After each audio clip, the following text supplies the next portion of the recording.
అమరావతి మావిగన్ వివాదంపై YCP senior నేత సజ్జల మాట్లాడుతున్నారు. లైవ్ లో చూద్దాం. మద్యం వ్యాపారాలు కానీ అవి ఎవరికి వాళ్ళే కొట్టుకుంటారు. కొండలన్నీ పిండి చేసేస్తారు, వాటిని పక్కన అమ్ముకుంటారు. ఇలాంటి వాళ్ళంతా కలిసిన ఒక ముఠా ఏదైతే ఉందో వాళ్ళు మొన్న అడ్డం వచ్చారు. వాళ్ళలో ఎంతమంది రైతులు ఉన్నారో చూడమనండి. అలాగే ఇక్కడ ఇన్వైట్ చేసిన మా వైఎస్ఆర్సీపీ నాయకులను ఇన్వైట్ చేసి అయ్యాడు పరిస్థితులను పిలిచిన వాళ్ళు రైతులు కానీ ఎవరినో చూపమనండి. దానికి వచ్చి అడ్డం కొట్టి బెదరగొట్టి అసలు అమరావతి అనగానే అది ఒకటి ఏదో దాని గురించి ప్రస్తావించడమే పాపం అన్నట్టు ఒక ఇది క్రియేట్ చేసే ప్రయత్నాలు ఏది చేస్తున్నారో వాటిని ఎదుర్కోవడంలో లీగల్గా ఉంటుంది. ప్రజల్లో చైతన్యం తీసుకొచ్చే ఎఫర్ట్ పెడతాం. అలాగే కలిసి వచ్చే గ్రూపులను వాళ్ళను కలుపుకొని పోయి పోరాటం చేస్తాం. ఎన్ని పద్ధతుల్లో వీలైతే అన్ని పద్ధతుల్లో. ఎందుకంటే to save Andhra Pradesh and to save hour ఓ బ్రహ్మాండమైన అవకాశాలు, ప్రాస్పరిటీకి అవకాశాలు ఉన్న ఈ స్టేట్ను కాపాడడం, ప్రజలను కాపాడడం, ఆ బాధ్యత జగన్మోహన్ రెడ్డి గారు కానీ వైఎస్ఆర్సీపీ కానీ ముందు నుంచి దాంట్లో ముందు ఉంటున్నాం, ఇప్పుడు ఉంటాం. రాష్ట్రంలో శాంతి భద్రతలు లేవని మీరు ఆరోపిస్తూ ఉన్నారు. సాయి కృష్ణ ఎపిసోడ్ కానీ క్రాంతి కుమార్ ఎపిసోడ్ కానీ వీటన్నింటినీ మీరు రాజకీయంగా ఉపయోగించుకునే ప్రయత్నం చేస్తున్నారని మీ పైన విమర్శలు చంద్రబాబు చేస్తూ ఉన్నారు. పోలీసులు చాలా బాగా పనిచేస్తున్నారని కూడా కంప్లైంట్ ఇస్తూ ఉన్నారు. వీటి గురించి ఏమంటారు? రాజకీయం అంటే ప్రజలకు సంబంధం లేనిది ఏదైనా మేము చేస్తా అంటే అది తప్పు. అది చేసేది వాళ్ళు. అధికారంలో రావడానికి ఇది ఇప్పుడు నేను చూపించినట్టు రాత్రి నాలుక మడత పడుతుంది, ఇటు తిరుగుతుంది, అటు తిరుగుతుంది, తెల్లవారేసరికి ఒకటి ఉంటుంది, రాత్రికి ఒకటి అవుతుంది, మళ్ళీ రేపొద్దున కూడా ఇంకోటి కావచ్చు, తెలియదు, అవుతుంది అంటున్నారు. మళ్ళీ వాళ్ళకి బేరాలు కుదరకపోయినా ఇంకోటి కాకపోయినా ఏదైనా జరగచ్చేమో తెలియదు. ప్రజలకు సంబంధం లేకుండా ఎలాంటి ఇష్యూ అయినా జగన్మోహన్ రెడ్డి గారు కానీ వైఎస్ఆర్సీపీ కానీ ఇంతవరకు తీసుకున్నారా? ఒక్కటి చూపించండి మనకు.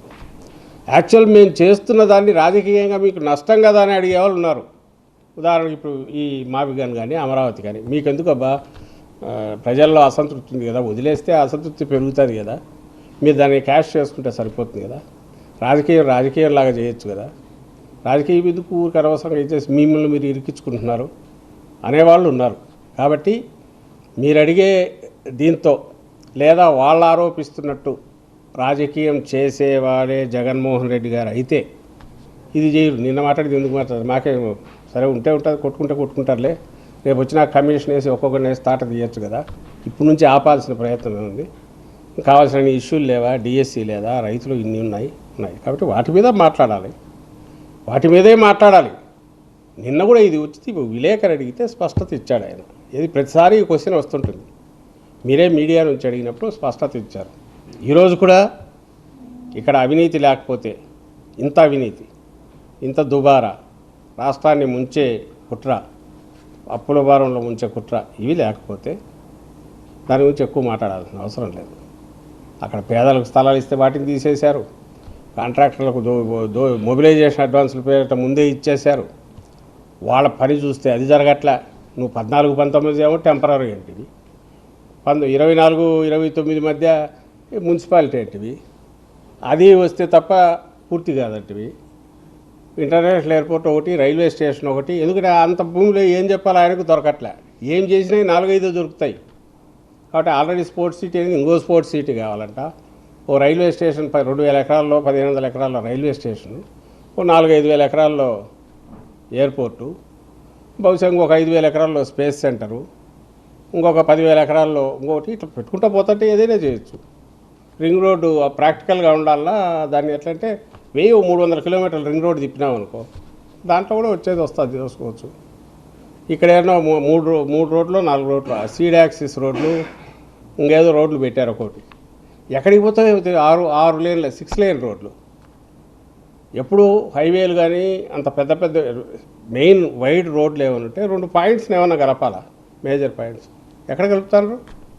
ఒక పక్క తెచ్చేమో ఈ ఆల్రెడీ చోక్ అయిన దీంట్లో దించుతారట, ఇంకోటేమో ఆ వైపు ఎటుపోతుందో తెలియదు, అటువైపు కనెక్టింగ్ ఏది లేదు. దాని మీద 1,000 కోట్లు 2,000 కోట్లు 1,000 కోట్లే పెడతారు. ఆల్రెడీ వెస్ట్రన్ బైపాస్ కనెక్టింగ్ ఒకటి వచ్చింది, దాని నుంచి కనెక్షన్ ఇవ్వచ్చు లేదు. సో లేఅవుట్లలో వైడ్ రోడ్లు అని చెప్పి అక్కడ కూడా విమానాలు దిగేట్టు అవి పెద్ద పెద్ద రోడ్లు వేస్తాను. అది లేఅవుట్ వచ్చే నిజంగా వచ్చేది అయితే అని అనుకోవచ్చు, తెచ్చే ఆలోచన లేదు కాబట్టి వీటిని అడ్డగోలుగా రోజు కొత్త కొత్త ప్లాన్ చేస్తున్నారు. ఖర్చు పెరిగే కొద్దీ ఇంకొంచెం ఆదాయం వాళ్ళకు రావాల్సింది పెరుగుతుంది కాబట్టి దాన్ని పెంచుకుంటా పోతాను. సోషల్ మీడియా పోస్టులకు సంబంధించి ఫార్వర్డ్ మెసేజెస్ సంబంధించి లేదంటే ప్రభుత్వానికి కానీ ప్రభుత్వంలో ఉన్నటువంటి వ్యక్తులు కానీ హననం చేసే విధంగా కామెంట్స్ ఏమైనా చేస్తే ఒక టాస్క్ ఫోర్స్ ఏర్పాటు చేస్తామంటూ కూడా నేను డిప్యూటీ సీఎం పవన్ కళ్యాణ్ ప్రకటించాను. దానికి సంబంధించి ఎవరో ఎంతూజియాస్టిక్ కొంతమంది తయారు చేసినవి చూశాను. ప్రతిదీ మాటకు డివైడ్ చేసి వాళ్ళు పెట్టారు చూపించాలని, కానీ మీరు కూడా అందరు చూసింటారు. ఆయన అన్న ప్రతి మాట పవన్ కళ్యాణ్ గారు ఆయనకే తగులుతుంది. ఫస్ట్ ఆయనకు తగులుతుంది. ఇంక బూతులు తప్ప వేరే రాని ఎవరు లోకేష్, ఆయన ఆ బూతులు వినడం కూడా కష్టమే, ఆయనకన్నా తగులుతుంది. ఈ వీటన్నిటికీ ఒరిజినల్ చంద్రబాబు నాయుడు గారికి తగులుతుంది. వాళ్ళ వెనుక తయారు చేసుకున్న ఫేక్ సైన్యం ఏదైతే ఉందో, ఒకటి ఫేక్ సైన్యం కూడా కాదు, 10 అకౌంట్లు పెట్టి కూడా ఒకడే ఆపరేట్ చేస్తున్నట్టున్నాడు. టీడీపీ ఆఫీస్లో కూర్చుంటారో మరి హైదరాబాద్లో కూర్చుంటారో వాళ్ళకే వర్తిస్తుంది. బూతులు ఎవరు మొదలు పెట్టారు. అసలు నిన్న వాళ్ళు చేసినవి చూస్తే ఆయన అన్న ప్రతి మాట మహిళలను కించపరిచేది కానీ, లేదా అసభ్యంగా మాట్లాడడం కానీ, పరుషం కాదు అసభ్యంగా మాట్లాడడం కానీ, తొక్కి నారదీయడం కానీ, ఇంకోటి కానీ, బూట్కాలతో కొట్టడం కానీ, ఇంకోదాంతో కొట్టడం కానీ, కొడకల్లారా అని తిట్టడం కానీ, ఇవన్నీ ఎవరు మాట్లాడింది? ఎవరు మాట్లాడినారంటే ఆయనే మాట్లాడినాడు. అది ఆయన విజువల్స్ ఆయనే చూసుకోవచ్చు. బట్ ఆయన సినిమా స్టారు, సినిమాల్లో స్క్రిప్టు తాను తయారు చేసుకున్న ఇంకోటైనా వాటికి సంబంధించి అప్పటికప్పుడు మాట్లాడవచ్చు కాబట్టి ఐఎమ్ నాట్ రెస్పాన్సిబుల్ అని అనుకుంటాడేమో తెలియదు. ఆయన వరకు ఆయన నాదేం బాధ్యత ఉంది, అక్కడ ఉండేది నేను చెప్తానని, అందువల్ల ఆయన తీసుకోకపోవచ్చు. కానీ ఆయన టాస్క్ ఫోర్స్ పెట్టినా, ఇంకో ఫోర్స్ పెట్టినా, ఏది పెట్టినా అది నిజంగా కానీ ఏదైనా అయితే వాళ్ళకే వర్తిస్తుంది. ఇన్ఫ్యాక్ట్ వాళ్ళు చేస్తున్నది ఏం తెలుసా, ఒక్కసారి అధికారంలోకి వచ్చాక పోలీసు వ్యవస్థను వాడుకొని వైఎస్ఆర్ కాంగ్రెస్ పార్టీని కానీ, లేదా వైఎస్ఆర్ కాంగ్రెస్ పార్టీకి సింపతిగా ఉండేవాళ్ళు కానీ, లేదా మామూలు మీలాంటి వాళ్ళైనా ఏందా మరి 20,000 రూపాయలు ఎస్ఎఫ్టీకి అని అడిగినా, 52 లక్షల ఎస్ఎఫ్టీ ఏంటి సెక్రటేరియట్ కానీ అడిగినా వాళ్ళ మీద కేసులు పెట్టి కూడా తీయిస్తున్నారు. వాళ్ళ బూతులు ఏముండవు. అమరావతి గురించి ప్రస్తావిస్తున్నారు, అమరావతిని గురించి ప్రస్తావించడం ద్వారా దానికి నష్టం కలిగిస్తున్నారు. ఆ రకంగా చంద్రబాబు నాయుడు గారికి నష్టం కలిగిస్తున్నారు కాబట్టి వీళ్ళ మీద ఈ సెక్షన్ల కింద కేసులు పెట్టారు. వాళ్ళ రాజకీయ విధానానికి అనుగుణంగా చేస్తున్నారు కాబట్టి ఇది తప్పు అని చెప్పి పోలీస్ స్టేషన్లో కేసులు పెట్టి తీయిస్తున్నారు. సో వాళ్ళ దృష్టిలో అసభ్యత అన్నా, వాళ్ళ దృష్టిలో పరుషంగా మాట్లాడడం అన్నా, కట్టు తప్పి రాజ్యాంగానికి వ్యతిరేకంగా మాట్లాడడం అన్నా ఏంటి అంటే వాళ్ళని క్వశ్చన్ చేయడం. వాళ్ళ చర్యలు, వాళ్ళ దుశ్చర్యలు, వాళ్ళ దుర్మార్గాలు, వ్యవస్థలను వాళ్ళు ఎట్లా నిర్వీర్యం చేశారో, ఆ వ్యవస్థలు నిర్వీర్యం చేసిన తర్వాత అవి ఏ రకంగా కట్లు తెంచుకొని బిహేవ్ చేస్తున్నాయో వీటన్నిటినీ ప్రశ్నించడం అనేది వాళ్ళ దృష్టిలో బూతు, అదే అసభ్యత. అందుకే మా మీద కేసులు పెడుతున్నారు.